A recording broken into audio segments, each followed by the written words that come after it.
الرسالة الثانية. في زمن الضوضاء والاستهلاك والتعفن، أطمح للغة تخلص الحب من هذا الحصار المزمن، بات الصخب فيه ملازما للحظات الهدوء التي نرتقبها بشدة، حيث تكون فيه اللقاءات محط اهتمام العصافير التي غالبا ما تشهد حنين العاشقين لبعضهم،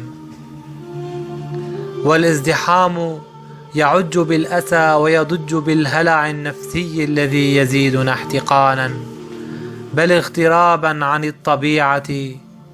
وهذا يعني بأن الحب أصبح كالسمك المعلب أسير محلات الجملة، حيث يقيم الانهيار في مواطن الصخب.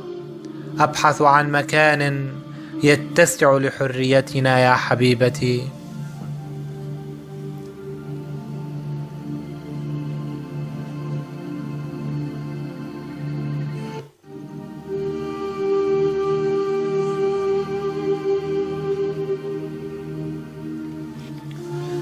كم كلماتي تعشقك، كم همومي دافئة منعشة تسبح في بحر الحب بشراهة الماء وشراسة الغياب.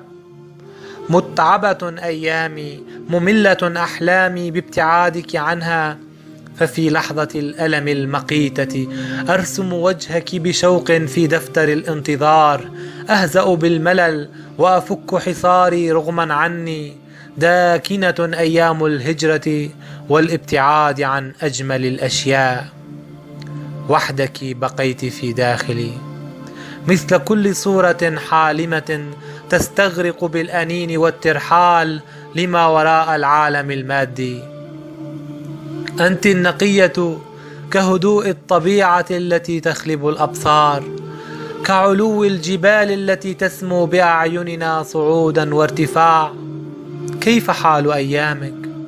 هل ما تزال الكآبة تستوطنها، أم أنك تتغلبين على الحزن ببسمتك المعتادة؟ أنوثتك بلسم للكآبة ومهد لأحلام نظيفة. حبنا يوشك أن يوقع المرارة بفخ الأمل، ويجعل الياسمين على صدرك مزهرا. رائحتك تسكنني، تزيدني نشوة وغرقا بألم حلو.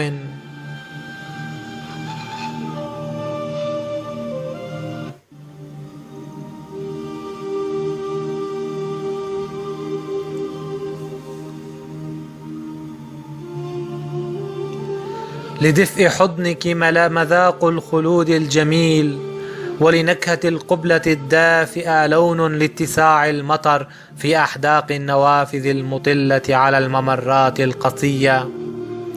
إني نازح من بعدك، فلا وطن لي أتنفسه أو أشتاقه وأحياه بداخلي سواك حبيبتي.